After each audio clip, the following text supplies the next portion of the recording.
On today's episode of Locked On 76ers, Keith and I talk about, as we get closer now, the start of the season, the 76ers championship window. It's been open. They have not walked through it yet. Now what? How long is it going forward as we begin the 22-23 campaign? We'll talk about that next, right here, Locked On 76ers. You are Locked On 76ers, your daily Philadelphia 76ers podcast. Part of the Locked On Podcast Network, your team every day.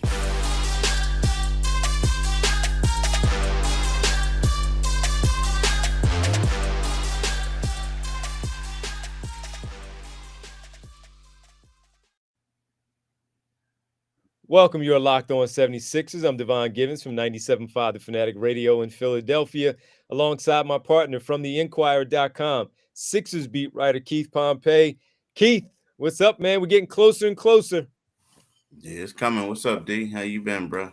It's on the way, man. We got to thank everybody for making Locked On 76ers your first listen every day. Now, make your second.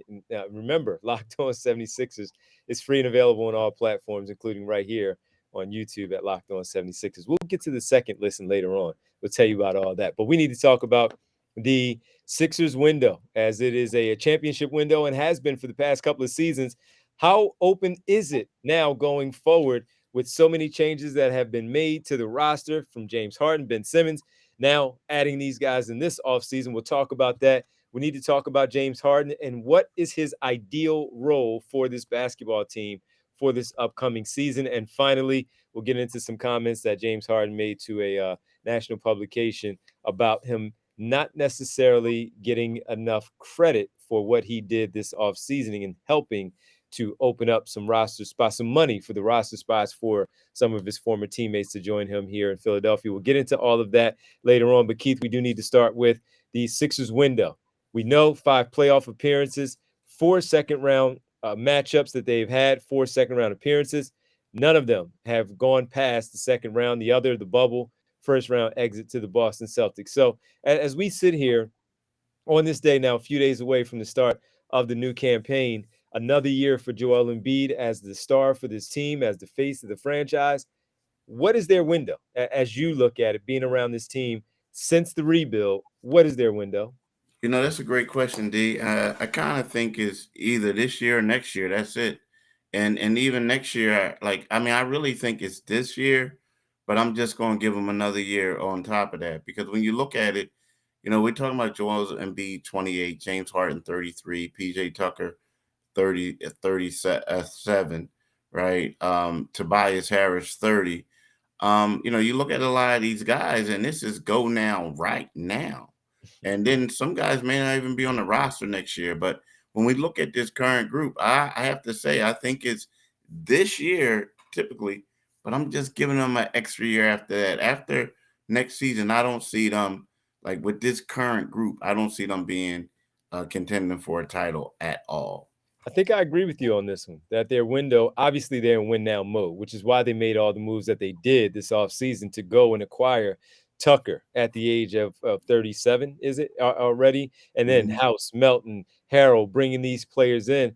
They're in win now mode right now. So their window, I think I agree with you. I do believe it is really these next 2 years because Embiid is in his prime. He's still going to be in his prime in 2 more years, even after next season. But Tobias Harris, where will he be? Will he be on the roster since he only has 2 years remaining this year and next with the basketball team? PJ Tucker will be a year older. And while I'm perfectly fine with the contract that he was given, he will be a year older. And it feels so much better with him being a year older if you are hoisting the Larry O'Brien down Broad Street this summer and not having to wait again to have the same conversation next summer. We want to be talking about possible repeating or whatever they're doing at that point, trying to go out there with this basketball team, trying to make sure that they forge something as far as their standing in the league.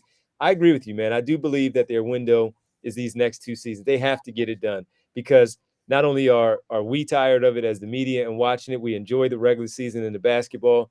They are tired of it within the organization, having to continue to answer these questions about second-round exits and not get past. And Embiid being one of these players that if he's going to go down as one of the all-time greats, which if he continues to post these types of numbers that he's had, Keith, throughout these last 5 seasons, and he continues to do it over the next 2-3 years, he's going to be looked at as one of those players.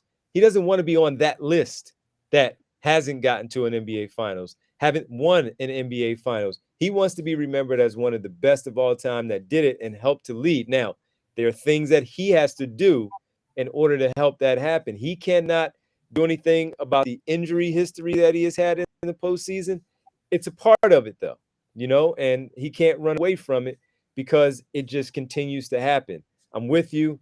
Win now mode this season, win now mode next season. That is their window. I agree with you. Mm-hmm.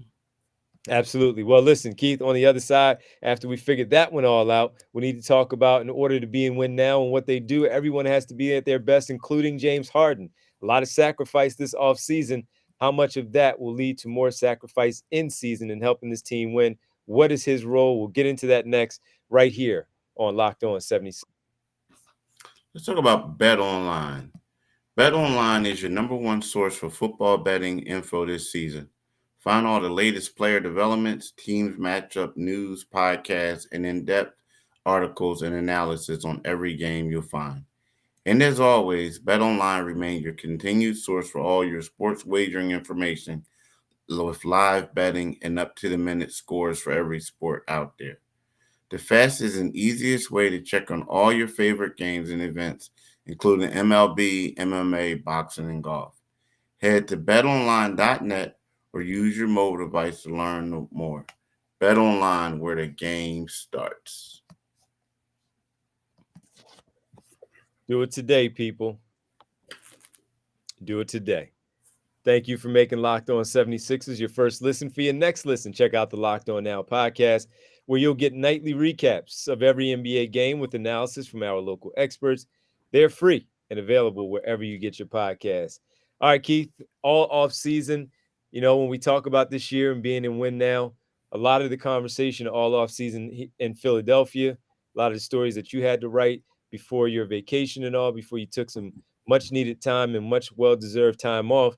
The conversation then came back as we start the season. The Sixers, yes, they're going to go as far as Joel Embiid takes them, but the most important person on this roster, as you have alluded to on this podcast, as we talked about it so often over the summer, is James Harden. Mm-hmm.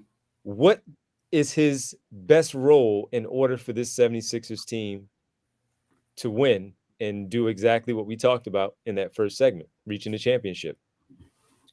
I mean, it's weird. I mean, it's one of those things where you look at it, and Doc Rivers came out and said a couple of weeks ago, or about a week ago, that he has to be Magic Johnson with who's a scorer, and I think it has to be a blend of both. I do. I think that he has to be the facilitator because that is his role, but at the same time, he has to show people that he can make knockdown shots.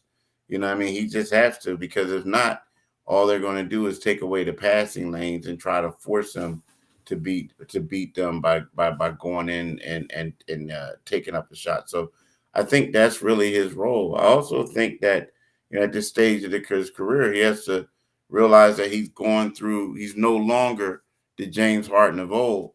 So he has to be more of a distributor, facilitators, things like that. But if he can't keep them honest by knocking down the shot, they're going to struggle once the playoffs come. I liked his shot selection, the way he went about things in the final preseason game. I don't know how much of that would translate to the regular season, but the mid-range jumpers that he was taking on the step back, where he was able to probe a little bit, put the defense on his hip and get him going backwards, because he is James Harden driving to the basket. You just stop, step back, bang, knock down that jumper from about 15, 17, maybe even a little bit in closer. That's a part of it that goes with playing point guard too. Tyrese Maxey's not ready for that role. Joel Embiid, while he can be a facilitator from that low block position where he's going to get the basketball and it's going to run through him, I think James Harden at his best is a player that we've talked about getting up into that 20-point range, maybe 21, but still averaging those 8, 9, 10 assists a game, grabbing his 6, 7, maybe even 8 rebounds a contest also. He has to be point guard first with the scoring mentality, the same way that Doc Rivers talks about him simply being aggressive.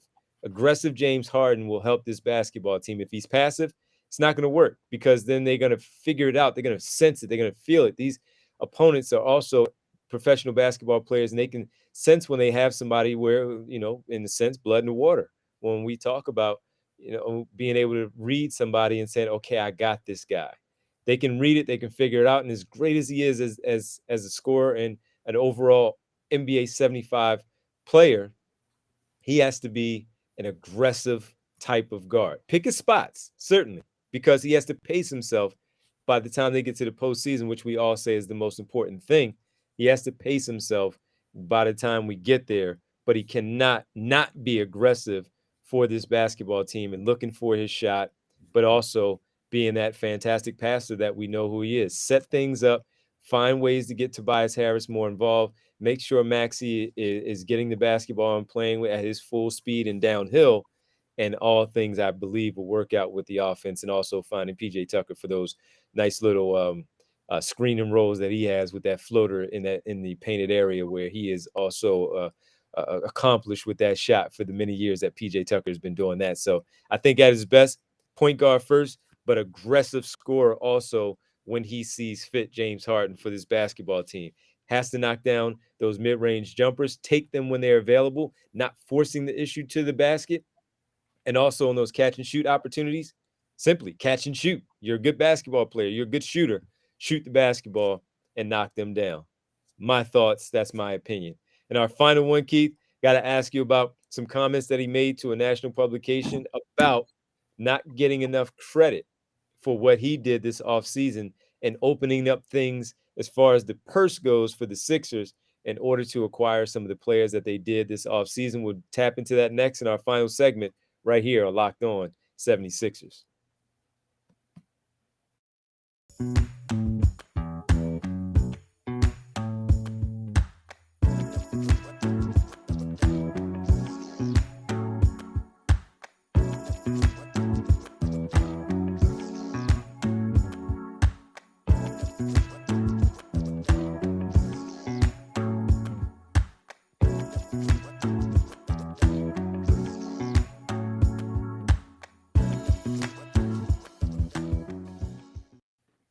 Keith, welcome back. Locked On 76ers. We appreciate everybody joining us. Keith Pompey, Devon Givens. Is that music like jazz or like a little hip hop?